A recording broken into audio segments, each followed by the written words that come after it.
నమస్కారం మిషన్ 108 కి స్వాగతం.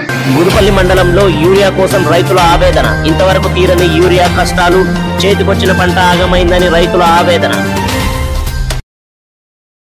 ఇవాళ గుడిపల్లి మండలంలో రైతు వేదిక ప్రాంగణంలో యూరియా కోసం రైతులు క్యూలో గంటల తరబడి నిలబడి ఉన్నా కూడా యూరియా అందడం లేదని ఆవేదన వ్యక్తం చేస్తున్నారు. 15 రోజుల నుండి యూరియా కోసం లైన్లో నిలబడి వేచి చూడడం తప్ప యూరియా మాత్రం దొరకడం లేదని రైతులు తమ ఆవేదనను వ్యక్తం చేస్తున్నారు. దృశ్యం గురించి మీరు సమాధానం ఒకటి మాకు ఇవ్వండి. మీరు ఏమని ఇస్తున్నారు?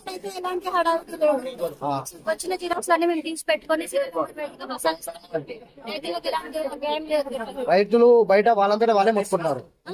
రైతులు యూరియాలు ఇస్తలేరు అని వాళ్ళందరూ వాళ్ళే మొత్తుకుంటున్నారు అంటున్నారు బయట.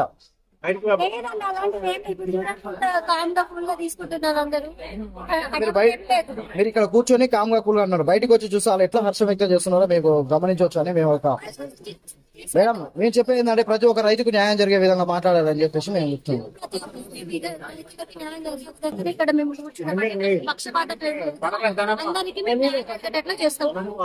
దరఖాస్తు తీసుకున్నా కూడా రోజు వరకు తీసుకుంటున్నారు. మాకు ఎటువంటి జరుగుతలేవు. ఎటువంటి యూరియా ఇవ్వకున్నా కూడా వాళ్ళు తీసుకుంటున్నారు. మమ్మల్ని వచ్చి పొద్దు నుంచి సాయంత్రం వరకు మమ్మల్ని ఇక్కడ నిలబెడుతున్నారు అని చెప్పేసి రైతులు వ్యక్తం చేస్తున్నారు. దానికి మీరు ఏమని జవాబిస్తున్నారు?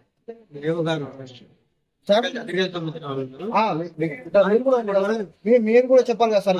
మీరు ప్రొటెక్షన్ ఇస్తున్నారు, మీరు రైతులకు ఎటువంటి ప్రొటెక్షన్ ఇస్తున్నారు? వాళ్ళు ఎంత ఇబ్బంది పడుతున్నారు మీరు చూస్తున్నారు కదా. మీరు ఇప్పటి వరకు అయితే అలాంటివి అయితే ఏం జరగలేదు. వచ్చిన పేర్లు డబల్ రావడం అంటూ ఏం లేదు. ఒక టోకెన్ వచ్చి 2 అందరూ గుమ్ము కూడా గొడవలు కాకుండా సీరియల్ ప్రకారంగా వాళ్ళు ఇచ్చిన అన్ని తీసుకొని మేము ఒక లిస్ట్ తయారు చేసి ఈ విధంగా బోర్డులో పెట్టి ఈ సీరియల్ నోటీస్ బోర్డులో పెడితే ఆ సీరియల్ ప్రకారం మేము పేర్లు పిలుస్తున్నాం. గొడవలు కాకుండా ఎన్ని బస్తాలు వస్తున్నాయో అంతమందిని తీసి సీరియల్ ప్రకారంగా అందరికి ఇచ్చి పంపిస్తారు. పోలీస్ వారు దరఖాస్తు తీసుకొని సీరియల్ ప్రకారం మీరు ఇస్తున్నారు అంతే, కానీ రైతులు ఇవ్వలేని చెప్తున్నారు. కానీ ఇచ్చేట వాళ్ళకి మాత్రమే పిలుస్తున్నారు మీరు అంటున్నారు. అట్లా ప్రూఫ్ కావాలంటే మా దగ్గర ప్రతి ఒక్క విలేజ్ గ్రూపులలో మేమే ఇది చేసి రైతుల కంపల్సరీ చేసి ప్రతి ఒక్క రైతులకు వచ్చేసి కరెక్ట్ సీరియల్ చెప్తున్నారు, వస్తుందని కూడా చెప్తారు. కానీ లాస్ట్ కి మా దగ్గరకు వచ్చే వరకే ముంగల ఏం జరుగుతుందో తెలియదు, ఎవరు తీసుకున్నా తెలియదు. మాకైతే ఇస్తలేరు. మేము వచ్చి ఇక్కడ 4వ తారీఖు నుంచి 12వ తారీఖు దాకా వచ్చి మళ్ళీ అప్పటి నుంచి కొన్ని రోజులు గ్యాప్ ఇచ్చి మళ్ళీ వస్తున్నాం. అయినా కూడా రెగ్యులర్ గా లారీ వస్తే అందరికి కంటిన్యూ ఉండేది. ఈ రోజు ఒక లారీ 420 బస్తాలు ఈ రోజు వస్తే మళ్ళీ 3 days 4 days ఈ 420కి ఇప్పుడు సాటర్డే రోజు పోయిన సాటర్డే రోజు 600 ఆధార్ కార్డులు ఇచ్చారు. మనకు వచ్చిన 400 మనిషికి 2 చొప్పున అయితే 200 మందికి మాత్రమే లిస్ట్ తయారు చేసి లిస్ట్ పెడుతున్నాం. ఆ లిస్టు సాటర్డే 1 day అయిపోవడానికి 3 లారీల యూరియా వచ్చినప్పుడు మాత్రమే అది కంప్లీట్ అవుతుంది. అది కంప్లీట్ అవ్వడానికి 3 into 3 9 days అంటే 9 రోజులు పడుతుంది, 10 రోజులు కూడా పడుతుంది. కాబట్టి అందువల్ల వాళ్ళు అట్లా లేట్ అవుతుంది అనుకోవచ్చు అంతే. కానీ సీరియల్ ప్రకారంగానే ఉంది, సీరియల్ ప్రకారం నిలబడుతున్నాం, ఆడ సీరియల్ ప్రకారంగా చేస్తున్నాం. అక్కడ లిస్ట్ కూడా ఉన్నది చూడండి. నేను వేసింది 2 ఎకరాలు పొలం. 2 ఎకరాల పొలానికి 4 బస్తాల యూరియా వేసింది. ఆయన దూరం నుంచి తిరిగినా కూడా 3 సార్లు వస్తే నేను పేపర్స్ తీసుకోలేదు. ఒకసారి వచ్చి పేపర్స్ ఇస్తే ఆ పేపర్స్ అడ్రస్ లేదు. 4 బస్తాల కోసం ఇప్పుడు నెల రోజుల నుంచి తిరిగినా కూడా యూరియా అనేది దొరుకుతలేదు. కాంగ్రెస్ ప్రభుత్వం ఎట్లా ఉందంటే రైతు ప్రభుత్వం అని చెప్పేసి అని ఈ రైతులను ఏం చేస్తుందంటే నట్టేయటం ఇచ్చింది కాంగ్రెస్ ప్రభుత్వం. అందుకోసమనే ఇప్పటికైనా ఈ నాయకులు ఎవరన్నా ఉంటే ఈ రాజకీయాలతో కూడా నడుస్తున్నది. నాయకులు చెప్పిన వాళ్ళకు చిట్టీలు ఇస్తుంది, ఆ చిట్టీని తీసుకుపోయి బస్తాలకు పెట్టుకుంటుంది. ఆ విధంగా నడుస్తున్నది.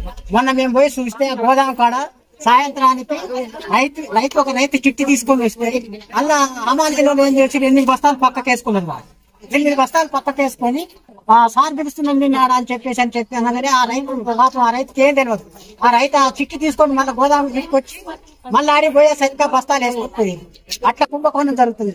అట్లా కాకుండా రైతులను మొత్తం సరే క్యూలైన్ పెట్టి ఆ టోకెన్ ప్రకారం చేసినా కూడా ఆడ కూడా ఒక కానిస్టేబుల్ ని పెట్టి టోకెన్ ఉన్న వరకే బస్తాలు ఇప్పించి ఏర్పాటు చేయాలని చెప్పేసి నేను కోరుతున్నాను. 20 రోజుల నుంచి మేము తిరిగి చేస్తున్నాం. మేము మాకు ఒక్క యూరియా కట్ట కూడా ఇస్తలేరు. అందరితోటి జగడం పెడుతున్నాం కానీ ఒక్క యూరియా కట్ట కూడా దొరకలేరు. మా అందరికి జనానికి టోకన్ ఇస్తుండ్రు, మళ్ళీ ఏడ పారేస్తుండ్రో ఏమో, లారీ కూడా వస్తలేరు యూరియా కోసం. కేసనంపల్లి నుంచి వచ్చినాం మేము. ఆ కేసనంపల్లి 6 కిలోమీటర్ ఉంటాయి. మాకు ఇలా నెల 10 రోజులు అవుతుంది. మేము నాటేసినాం గానీ ఒక యూరియా గట్టలు కూడా రాలేదు. మాకు ఫస్ట్ గారి కూడా చల్లలేము. ఇప్పుడు చాలా గౌరవంగా ఉంది. యూరియా కట్ట అస్సలే దొరకలేదు. అప్పుడే బాగుంది. కేసీఆర్ ఉన్నప్పుడు మనం మంచిగా యూరియా కట్ట దొరికింది. యూరియా కట్ట మగ మనుషులు పోయి తీసుకొస్తారు ఆటోలకు, కానీ ఇప్పుడు ఆది మనిషి పోతే కూడా ఇస్తలేరు. అన్నం లేదు, మాకు తిండి లేదు, ఏం లేదు. ఈడ భక్తి చేసినట్టే చేస్తున్నాం మేము. ఎవరు పట్టించుకుంటలేరు. ఏ సార్లు అయినా, పోలీస్ అయినా, ఏ సార్లు అయినా మాకు పట్టిస్తలేరు సార్. మేము ఎక్కడ పోవాలి? ఆడోళ్ళు ఎక్కడ పోయి చేయాలి యూరియా కట్ట కోసం? రోజు 500 మంది వస్తుంటే కళ్ళకు కనిపిస్తలేరు అధికారులకు. రైతు కొరకలు ఎప్పుడు చేయాలని జ్ఞానం లేదా? కుమార్ నాగేశ్వరరావు గడిచిన బతున్నా వాడు ఒక మంత్రితో శాఖ చేసి, వాడంతా ముందు ఉమ్మడి ఆంధ్రప్రదేశ్ ఉన్నప్పుడు అప్పుడు కూడా మంత్రితో శాఖ చేశాడు. వాడు మనిషి గాడిద వ్యవసాయ శాఖ ఇదివరకు చేసినాడు. ఇవాళ వ్యవసాయ శాఖ చేస్తుండు. ఇంతవరకు ఇచ్చిన దాఖలా ప్రణాళిక లేదా వానికి? పశ్చిమ బెంగాల్, ఒరిస్సా రాష్ట్రాలకు మనకంటే ఎక్కువ అధిక దిగుబడి వచ్చే రాష్ట్రాలవి. వాళ్ళకి ఇంతవరకు ఈ యూరియా షార్టేజ్ ఇంతవరకు రాలే వాళ్ళకు. మనకెందుకు వస్తుంది? పిచ్చకు తెలంగాణ రాష్ట్రం ఎంత ఉంది మనకు? పశ్చిమ బెంగాల్ రాష్ట్రం కింద మన రాష్ట్రం ఎంత? ఒక పావులు లేదు. వాళ్ళకి ఏనాడు కొరత లేదు. ఇతర రాష్ట్రాలకు బీజేపీ ప్రభుత్వాలు ఇతర రాష్ట్రాలకు పంపుతుంది, తెలంగాణ రాష్ట్రానికి ఎందుకు పంపలేదు? వాళ్ళు పంపుకుంటే ఇక్కడ ఉన్న వ్యవసాయ శాఖ మంత్రి ఏం చేస్తుండు? 2 నెలల ముందర స్టాక్ పెట్టుకోవాలి. ఏం చేస్తుండే? కింద ఐఏఎస్ ఆఫీసర్లు, ఒక మంత్రితో శాఖ కింద 5 ఐఏఎస్ ఆఫీసర్లు ఉంటారు. అదే ముఖ్యమంత్రి కింద 10 మంది ఐఏఎస్ ఆఫీసర్లు సలహాదారులుగా పెట్టుకుంటారు. వాళ్ళు లక్షల జీతాలు ఇచ్చి మరి ఈ రైతాంగాన్ని ఇలా నడిపడి మేము మొదలుపెడితే లేని పరిస్థితి. ఇలా దిగుబడి తగ్గుతుంది.